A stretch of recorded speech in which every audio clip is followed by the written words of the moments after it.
minutes. So I'm going to try and keep my videos to 5 minutes or less. And today we're going to be studying the parable of the lost sheep. So you can find it in Matthew's Gospel and in Luke. I'll be reading from Luke chapter 15, and it goes like this. All the tax collectors and sinners were gathered around Jesus to listen to him. The Pharisees and legal experts were grumbling, saying, "This man welcomes sinners and eats with them." Jesus told this parable. Suppose someone among you had 100 sheep and lost one of them.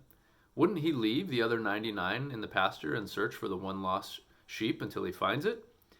And when he finds it, he is thrilled and he places it on his shoulders. When he carries it home, he calls together his friends and neighbors, saying to them, "Come, celebrate with me because I've found my lost sheep." In the same way, I tell you, there will be more joy in heaven over one sinner who changes both heart and life than over 99 righteous people who have no need to change their hearts and lives.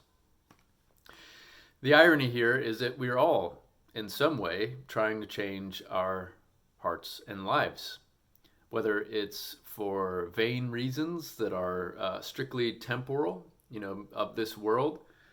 We're trying to change to become this sort of person, a successful person, or a more beautiful person, or a more caring and loving person, and there's a way that we can try to transform from the outside in by forcing the change, which is not genuine and it never lasts, or through the true change that comes from the inside out.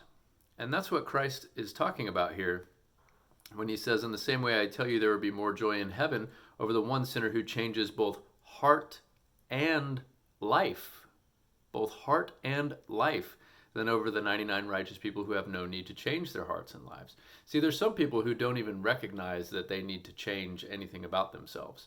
They're sort of oblivious to the spiritual realm and to God, and so they don't recognize that the life that they're living is not the fullest life, is not the most vibrant and loving life that they could be living, because they're so kind of preoccupied with the world.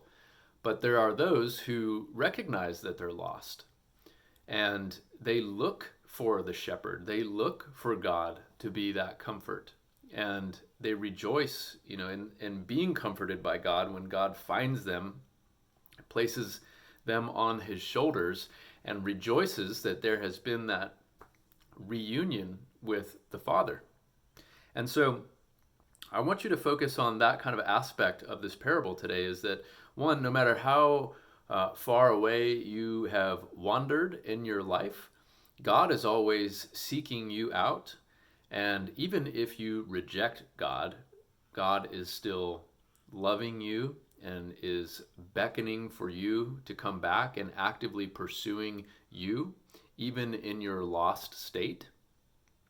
And that the true change comes from the inside out, from heart and life, not from the outside in.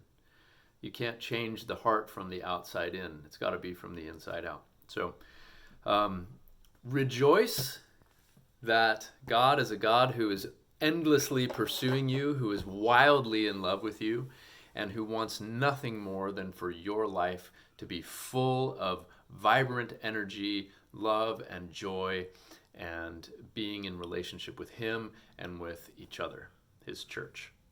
I love you guys, and I'll see you tomorrow. Bye.